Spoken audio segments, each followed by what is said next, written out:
आज जिस टॉपिक को हम पढ़ने जा रहे हैं उससे रिलेटेड हमारे घर के करंट से है। मतलब हम अपने घर में जो करंट यूज करते हैं, एसी करंट, अल्टरनेटिव करंट, जिसको हिंदी नाम है प्रत्यावर्ती धारा, वो बन कैसे रहा है आज इसकी स्टडी करेंगे। ठीक है, आज वो स्टडी करना है जो हमारे घर में करंट आ रहा है वो कैसे बनता है। चलिए देखते हैं।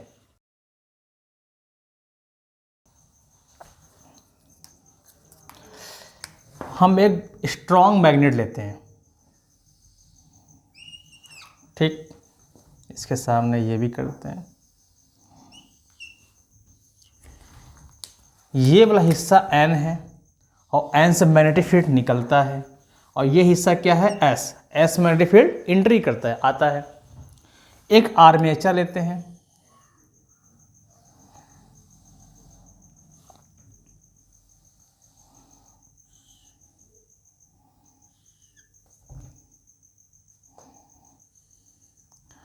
और इस आर्मेचर को कनेक्ट करेंगे हम किससे, रिंग से, मतलब हिंदी नाम है वलय, ऐसे,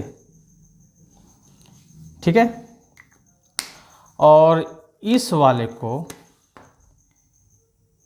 इसके अंदर से, ये कांटेक्ट में नहीं रहेगा, ये वाला वायर इस होल से कांटेक्ट में, उसके बीच से गया है, टच में नहीं है, ठीक है। बीच वाला वायर तो ऐसे करते हैं, इस ब्लू वाले से कनेक्ट है। समझ में आ गया होगा। ये वाला बंदा कार्बन ब्रश होता है एक, उससे कनेक्ट है और इसको ऐसे करके एक वायर से लेकर के हम यहाँ पर एक लोड लगाते हैं। लोड में आप रेजिस्टेंस लगाइए, चाहे बल्ब लगाइए, कुछ भी लगा सकते हैं, इसको कहते हैं लोड। हम यहाँ पर रेजिस्टेंस ही दिखा देते हैं, रेजिस्टेंस छोड़िए, एक बल्ब दिखा देते हैं ताकि लगे कि हाँ कुछ काम हो रहा है, ठीक। और इस वाले का कार्बन ब्रश है, ये वाला,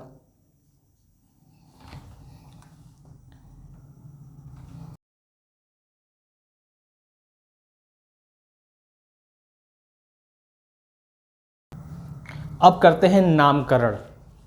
कैसे, इसका नाम ले लीजिए आप लोग P Q R S, और यहाँ का नाम लीजिए इसके आगे पीछे, इसका नाम लीजिए A, इसका नाम है B।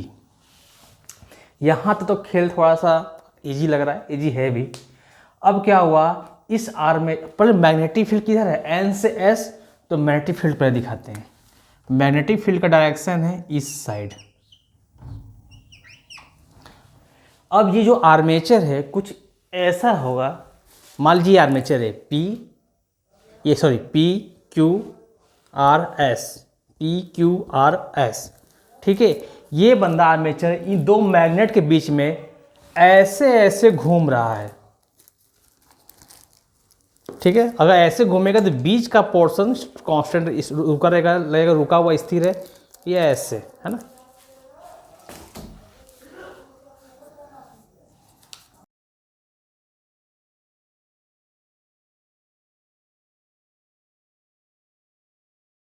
ये प्लेट ऐसे घूम रहा है तो यहाँ पर ये ओमेगा ऐसे दिखाए जाते हैं, ठीक है ना। ये ओमेगा एंगुलर वेलोसिटी, कोडी वेग कहते हैं हिंदी में।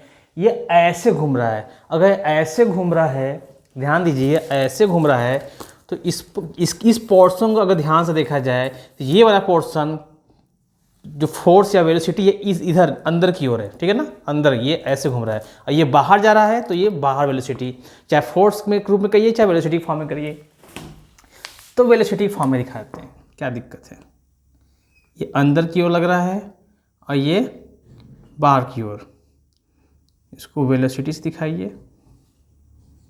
वेलोसिटी का मतलब हो कि इस पर कोई बल लगा रहा है तभी ये गति में आया है ना। अब एक ध्यान क्या कहता है फ्लेमिंग के दाएं हाथ का नियम, कि अपने अंगूठा वेलोसिटी डायरेक्शन में, गति के अंदर की ओर, इस वाले पोर्शन को आप मैग्नेटिक फील्ड डायरेक्शन में इधर, तो आपका जो मिडिल फिंगर है वो दिखाता है धारा की दिशा, यानी ये है फ्लेमिंग का नियम का अक्सर अगर हम आगे बढ़ें तो इस पर लिखना पड़ता है मुझे कि ये अंगूठा वेलोसिटी गति की दिशा में, गति अंदर की ओर है इस पोर्शन का, पीक्यू का गति अंदर की ओर है। ये फिंगर जो उसके बगल में से हिंदी में तर्जनी बोलते हैं, वो चुंबकीय छेद की दिशा में, चुंबकीय छेद इधर है, तो मिडिल फिंगर दिखाता है धारा की दिशा, यानी इस पोर्शन में धारा अंदर की ओर बहेगा, ठीक है ना, अंदर की ओर बहेगा। अब ये चीज़ क्या है ना, लड़के बच्चे भूल जाते हैं कैसे हो कैसे ना हो। सिंपल सी बात है यार, हमने बताया था अगर एक रॉड v वेलोसिटी से चल रहा है इस दिशा में और हमने क्रॉस दिखाया था चुंबकीय क्षेत्र अंदर की ओर है, तो अपने दाहिने हाथ को सिंपली करो इधर 4 उंगलियों को गति की दिशा में, और जिधर चुंबकीय क्षेत्र जा रहा है उधर घुमा दो, तो धारा बता दे, अंगूठा बताएगा धारा दिशा। गति की दिशा में 4 उंगलियों कर दीजिए, जिधर चुंबकीय क्षेत्र जा रहा है उधर ही 4 उंगलियों घुमा दीजिए, अंगूठा बताएगा धारा की दिशा, नहीं इसमें धारा बह रहा है ऊपर। ये डेरिवेशन हम लोग पढ़ चुके हैं। एक रॉड मूव कर रहा है किसी एक समान चुंबकीय क्षेत्र में। अब इस पीक्यू को एक रॉड की तरह देखो यार, इस पीक्यू को एक चालक छड़ की तरह देखो, छड़ की तरह। तो चालक छड़ की गति, दाहिने हाथ को उठाइए, जिधर गति अंदर कर रहा है तो 4 उंगली का अंदर कर देंगे, चुंबकीय क्षेत्र इधर है तो हम इधर मुड़ेंगे, अंगूठा बताएगा धारा की दिशा। सिंपल से फंडा था कि धारा बह रहा है नीचे की ओर, किस रॉड में, पीक्यू में। और फ्लेमिंग के नियम सही है, लिखना ही पड़ता है, पर बच्चे फ्लेमिंग भूल जाते हैं कि क्या अंगूठा, क्या मिडिल, क्या तर्जनी, है ना। सिंबल रूल है, अंदर की ओर ऐसे कर, इधर देखते हैं ऐसे ऐसे ऐसे, इधर क्या है अंदर गति किया, चुंबकीय क्षेत्र इधर है तो हाथ को ऐसे कर देंगे ताकि घूम सके हाथ, ऐसे तो टूट जाएगा, ऐसे धारा अंदर, यानी पीक्यू में धारा की दिशा नीचे की ओर है। ये क्लियर हो गया। अब बात कहें आरएस की। आरएस में गति बाहर की ओर हो रहा है, प्लेट ऐसे घूम रहा है ना, प्लेट ऐसे घूम रहा है, तो ये वाला रॉड बाहर, इसको रॉड की तरह देखिए, इस किनारे को बाहर की ओर आ रहा है, यानी गति बाहर की ओर है, ठीक। तो दाहिने हाथ को बाहर की ओर कर दिए, चुंबकीय क्षेत्र किधर है, उस साइड, तो 4 उंगलियों को ऐसे घुमाइए, अंगूठा बताएगा धारा की दिशा, नहीं इसमें धारा ऊपर बह रहा है, इसमें धारा ऊपर बह रहा है। सिंपल चीज़ था, यानी कि फ्लेमिंग का नियम चाहे याद ना हो चाहे ना हो, पर दाहिने हाथ का ये रूल हमेशा याद रहेगा, ठीक है। तो इसको क्लोज लूप देखा जाए, धारा इसमें से आ रहा है, इधर गया, इस कार्बन ब्रश से वले में आकर वह कार्बन ब्रश से इधर आया और इधर, और यहाँ से होते हुए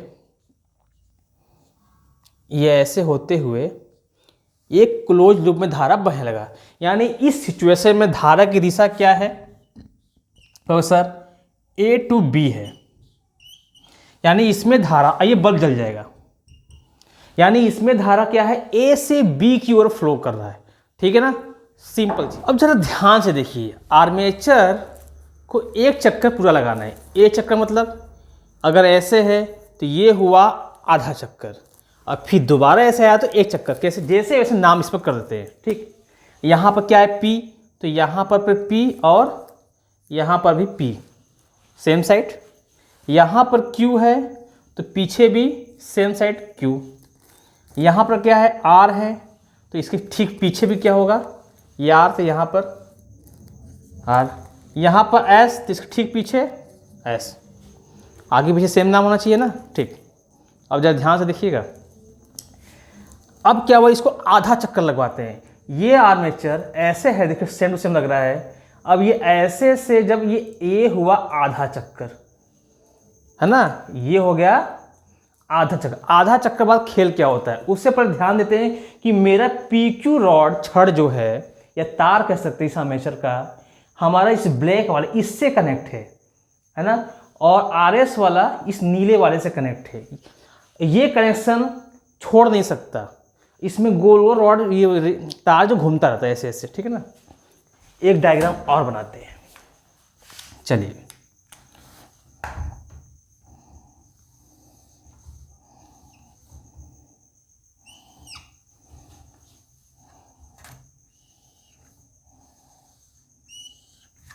ठीक, बन गया। ये है N, चुंबक अपने जगह स्थिर है, ये काफी स्ट्रॉन्ग मैग्नेट है, काफी स्ट्रॉन्ग मैग्नेट चुंबक होता है। ये N, ये S, बीच में रखा है क्या चीज? आर्मेचर।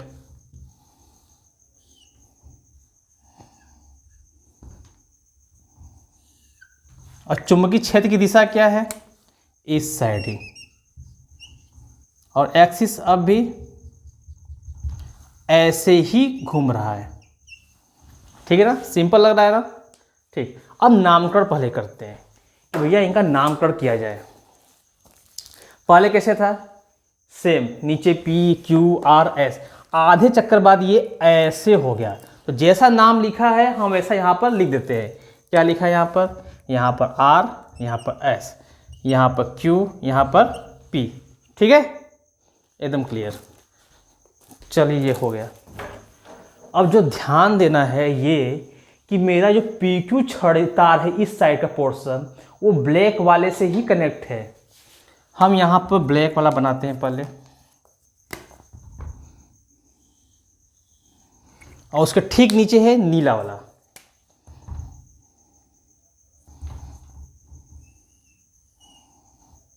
ठीक, ये रिंग है वाले है। अब क्या है कि मेरा PQ छड़ ये ब्लैक से कनेक्ट है, तो इसमें भी ब्लैक से ही कनेक्ट होना चाहिए। तो PQ क्या है? यहाँ पर है, तो इसको हम ब्लैक से कनेक्ट कर देते हैं। सिंपल सा हो गया।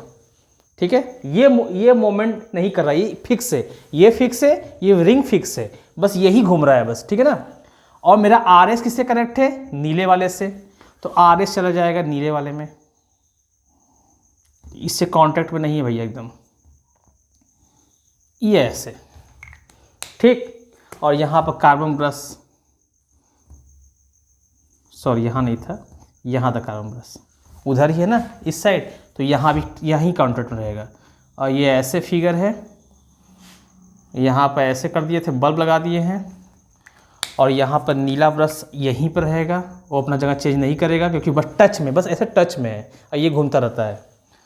तो यहाँ पर ये इसको ऐसे कनेक्ट कर दीजिए। इसका नाम क्या? AB, अभी नाम इसका AB ही रखिए। सब कुछ फिक्स चल रहा है। अब जरा ध्यान दिया जाए कि ये आर्मेचर ऐसे ऐसे ऐसे घूम रहा है। ठीक ना, ये हुआ स्टार्टिंग था, आधा चक्कर बाद यहाँ पहुँच गया। स्टार्टिंग, आधा चक्कर बाद यहाँ। अब ये फिर भी चक्कर ऐसे ही काट रहा है, ये ऐसे लगातार बहुत तेज घूमता, ऐसे ऐसे ऐसे घूमता रहता है।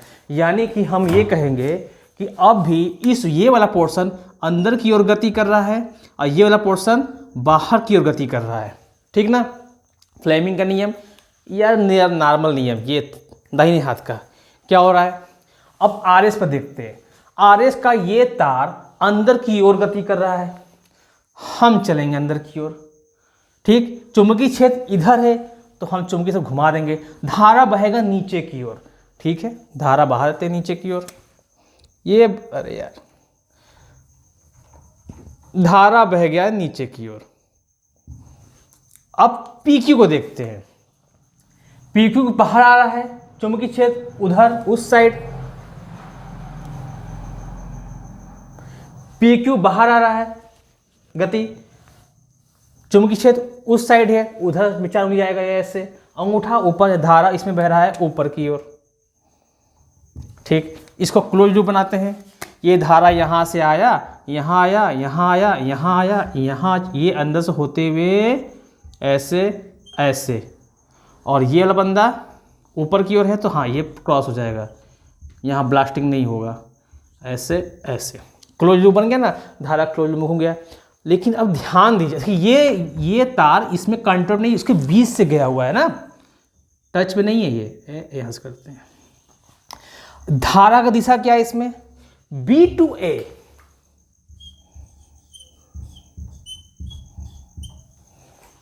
कुछ समझ में आया? आधे चक्कर में धारा दिशा A से B था, अगले आधे चक्कर में धारा की दिशा B से A हो गया। यानी कि इसमें धारा क्या खेल खेल रहा है। अभी PQ में धारा नीचे की ओर बह रहा था, अभी यहाँ PQ में धारा ऊपर बहने लगा, है ना। यहाँ पे देखिए धारा नीचे है, Q से P है, यहाँ इसमें क्या है, P से Q चला गया। इसमें धारा दिशा यानी हमारे घर में जो करंट आता है वो बहुत खिलाड़ी टाइप का है। इसमें बेचारा नॉर्मल ये बल्ब अगर इंसान होता तो कहता धारा ए से ए की तरफ चला, बी की तरफ चला गया हमको जला करके। लेकिन अगले आधे चक्कर में कहता है यार बी से आया ए की तरफ चला गया। अब ये कर क्या रहा है? कुछ नहीं, आपकी धारा अगर ये है जो कि इसमें क्या है, चार्ज चलता है, चार्ज इलेक्ट्रॉन तार में आपका इलेक्ट्रॉन ना मूव करता है।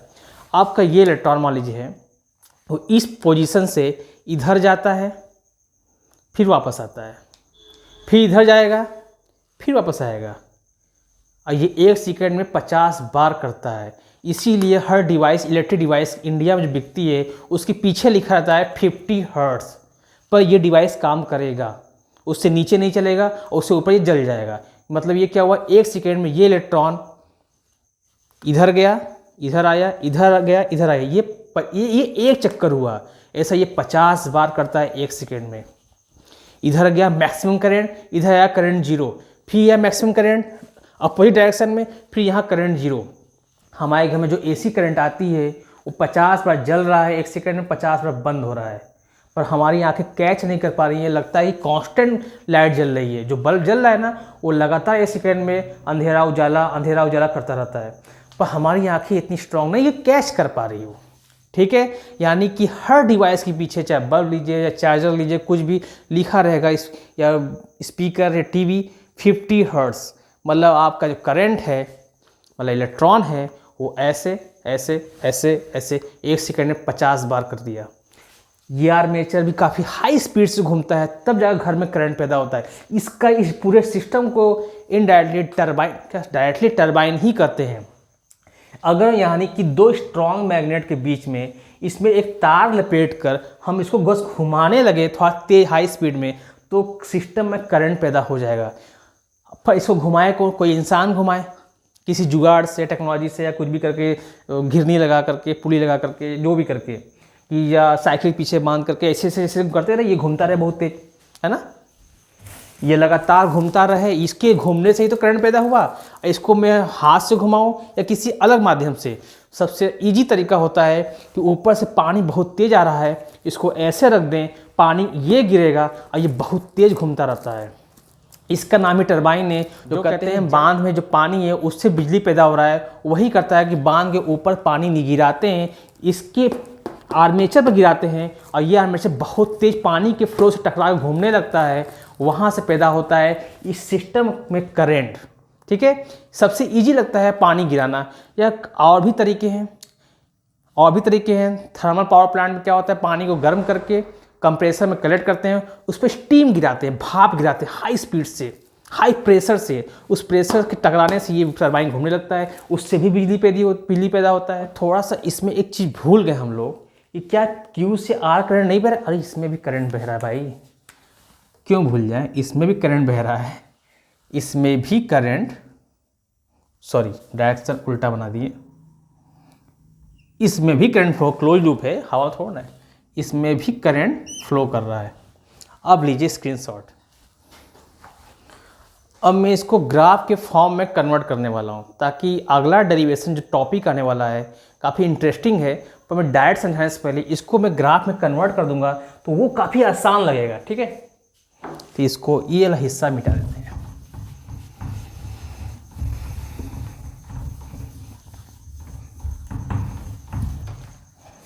अब ध्यान दीजिए इसमें क्या हो रहा है, आधे चक्कर में करंट एक डायरेक्शन में, मान लीजिए डायरेक्शन ये है, अगले आधे चक्कर में करंट इस डायरेक्शन में चला गया, है ना। ठीक, देखिए कैसे खेल होता है यहाँ।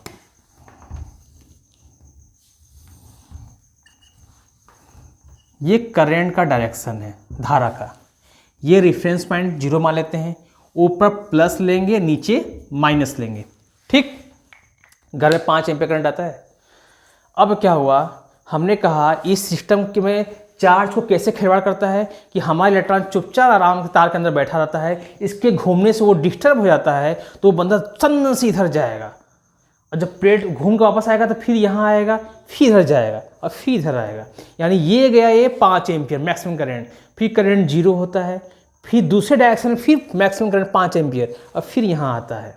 ठीक, जब करंट यहाँ से इधर जा रहा है 5 एम्पीयर की तरफ या मैक्सिमम करंट की तरफ, तो इस मैक्सिमम दिखाने का तरीका क्या होता है कि हम ग्राफ में ऐसे दिखाते हैं, पीक पॉइंट, और ये होता है आई मैक्स। आई मैक्स होता है आई मैक्स, मैक्सिमम करंट। ठीक है, ये इलेक्ट्रॉन अब इस वक्त ये इलेक्ट्रॉन जो ऐसे बना है, मतलब ये इलेक्ट्रॉन यहाँ पर है, ये चार्ज पार्टिकल यहाँ पर है। ठीक, अब क्या हुआ, फिर ये दोबारा इधर आएगा, क्योंकि आर्मेचर क्या है, फिर घूमने लगता है आर्मेचर घूमने से ये करंट कंफ्यूज, फिर वापस घर की तरफ आता है, यानी करंट फिर अपने घर आया तो जीरो हो गया। तो करंट जीरो होने के लिए इसी जीरो पर गिर जाता है, गिर गया। ठीक, लेकिन यहाँ रुकता नहीं, आर्मेचर लगातार चल रहा है, ये आधा चक्कर हो गया, अगले आधे चक्कर में करंट उल्टे डायरेक्शन में जा रहा है, यानी ये इधर जा रहा है मैक्सिमम। अभी भी ये मैक्सिमम करंट ही है, बट डायरेक्शन उल्टा है, और डायरेक्शन उल्टा को हम माइनस से दिखाते हैं, तो ये जाएगा नीचे की ओर, सेम हाइट ऐसे, और ये होता है आपका माइनस का आई मैक्स। ये और ये इक्वल करंट है, पर डायरेक्शन उल्टा है, इसलिए माइनस से दिखाए हैं, कोई छोटा बड़ा नहीं, इक्वल है। ठीक, और ये दोबारा यहाँ से जाकर वापस घर आता है, फिर जीरो। तो इस करंट को ऐसे यहाँ मिला देते हैं। कितना आसान है ना, करंट मैक्सिमम तो ये ऊपर, फिर घर आया जीरो तो धड़ाम से गिर गया इस जीरो पॉइंट पर, फिर उल्टे डायरेक्शन में गया, फिर मैक्सिमम गया तो फिर मैक्सिमम, फिर घर आया फिर जीरो। ये हो गया करंट का ग्राफ। इसको ग्राफ एग्जाम में पूछता नहीं है, पर अगले टॉपिक के लिए काफ़ी ज़रूरी है ये समझना कि करंट का ग्राफ हम ऐसे बनाते क्यों हैं। अब समझ में आया? ठीक है, ओके। यहाँ पर ये इंटरेस्टिंग टॉपिक पूरा हो गया। अगले टॉपिक में और मज़ा आने वाला है। ठीक है।